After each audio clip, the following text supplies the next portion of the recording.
Good morning, Skallywags. Shpoo here, and welcome to Frivolous Facts. There is an old saying that knowledge is power. And if that is true, then I would be the most pointless member of the Justice League ever. Because I absolutely love useless information. And the absolute overabundance of completely pointless information that I myself am privy to would make a noun, some kind of an adjective, I guess. In the previous episodes of Frivolous Facts, I've told you about some weird and interesting little useless information points from history. And while I could continue to do that, because let's face it, history is just freaking weird, I don't want to accidentally give off the impression that history is the only subject to which I have a wealth of useless knowledge. So today, we're going to be talking about movies. I absolutely love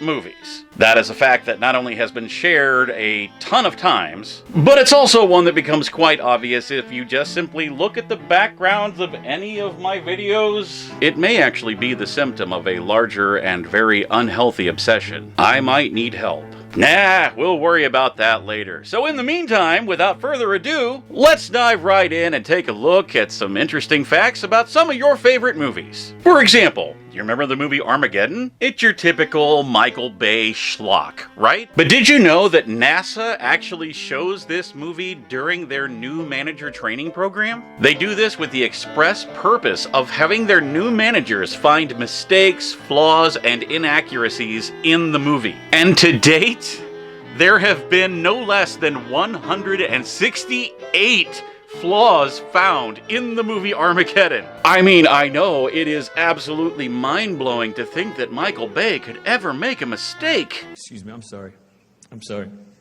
Okay. You remember the scene in The Godfather where Brando's sitting there stroking the cat? That cat was not actually in the script. It was actually just a stray cat that Francis Ford Coppola found wandering around the lot one afternoon. In between takes, Brando just started petting the cat, and it kind of became obsessed with him, and he with it. So when it came time to roll film, the cat just simply refused to leave Brando's lap. So Coppola was like, screw it, we'll just put it in the movie. Problem was, the cat purring was so loud, you actually could not hear any of Brando's dialogue. It was completely muffled out. So every single line of dialogue of Brando's from that scene had to be looped back in later. And the fact that I could probably do an entire video just on Marlon Brando's little weird quirks that he's had during movies he's made, this one we're gonna blame on the cat. The Blues Brothers movie?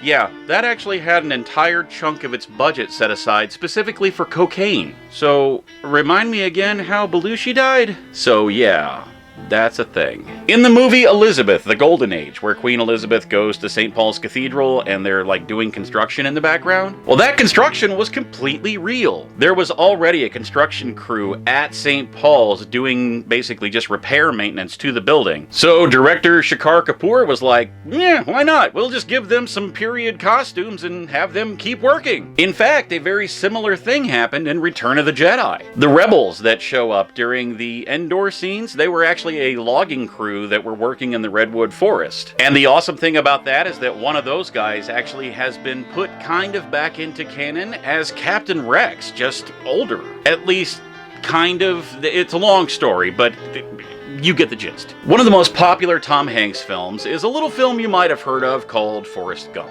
What you may not know is that Tom Hanks didn't get paid to make Forrest Gump. Instead of a paycheck, he opted for a percentage of the film's profits. And kind of like the feather in that film, I don't know if you can see it or not, but there's a piece of fuzz that keeps flying right in front of my face, and I'm trying to find it so I can catch it and get rid of it. But it turns out that taking a percentage of the movie may have actually been the smarter move, because he ended up in the end getting a paycheck of about $40 million. So, I'm a big Sean Bean fan.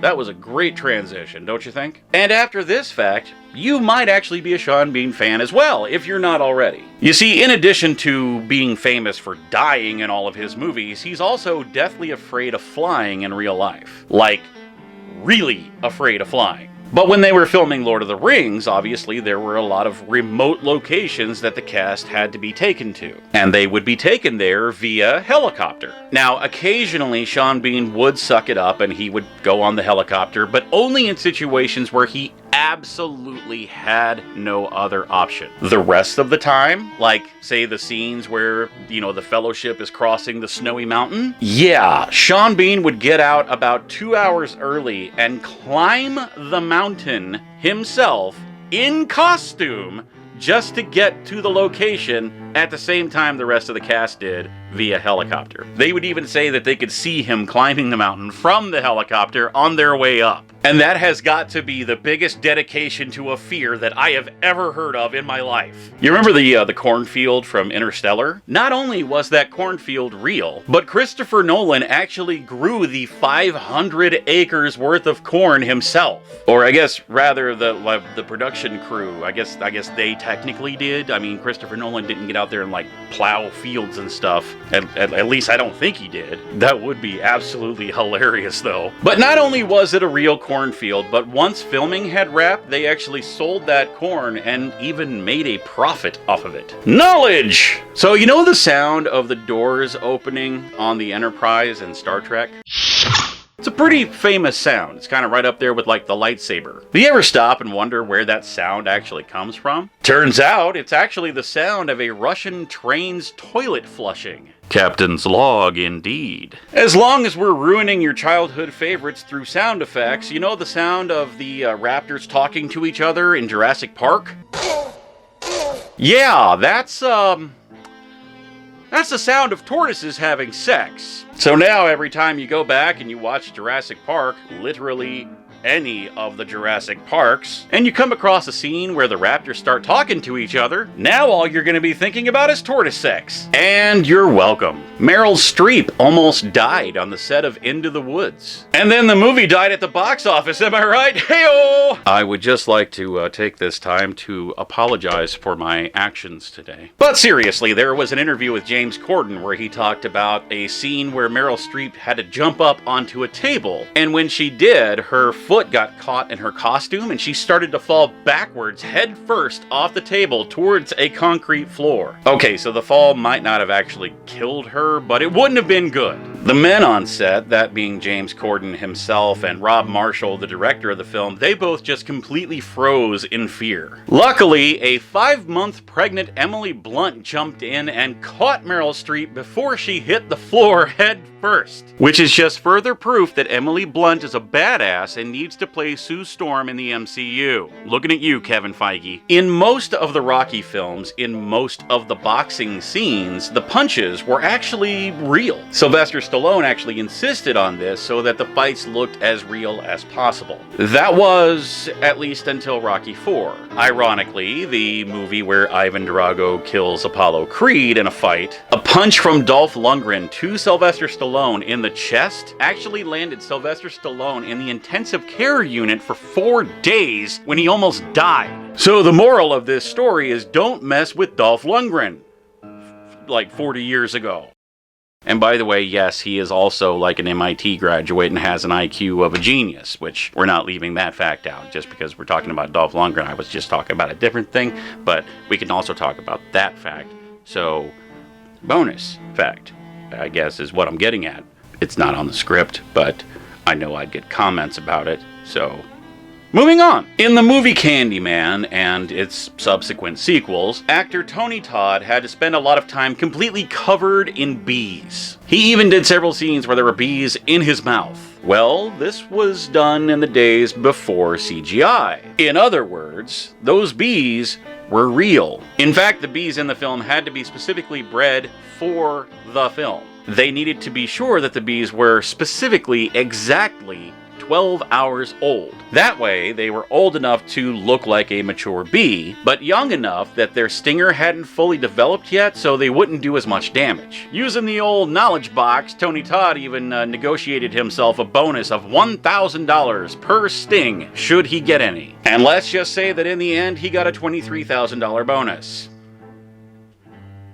Don't you wish you were an actor? So any actor who's ever spent any time in prosthetic makeup or anything like that will tell you that the process of putting all of that stuff on is no picnic. But one of my favorite movies of all time, that being Interview with the Vampire, had what may very well be one of the most grueling makeup applications for something that essentially looked very simple in the end. So simple that when you kind of stop and think about it, you're probably like, why? What was so grueling about that? We're talking about the pale face and how you can kind of see their veins in their face. Seems pretty simple, right? What's so complicated about that? To get that effect, Tom Cruise, Brad Pitt, Antonio Banderas, anyone who played a vampire in that movie actually had to hang upside down for about half an hour at a time while the makeup crew actually traced the veins in their face. So every vein that you see is a real vein, or at least a real tracing of a real vein. So go ahead and hang upside down for half an hour and see if that's,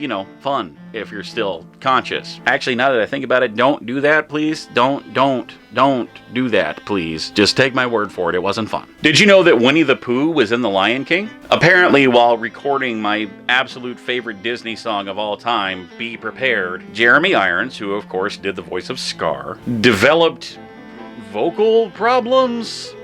And while I have no idea what that means, the rest of the song had to then be recorded by Jim Cummings, who is the voice of Winnie the Pooh. So, next time you watch The Lion King, just picture Winnie the Pooh killing Mufasa. And I've ruined your childhood again. And lastly, Charlie Sheen played a drug addict in Ferris Bueller's Day Off. We all know that. What you may not know is that Charlie Sheen stayed awake for 48 hours to give himself the appearance of a drug addict. Go ahead and let that sink in for a minute. Charlie Sheen stayed awake for 48 hours so that he could have the appearance of a drug addict. I'm guessing this was before he had tiger blood.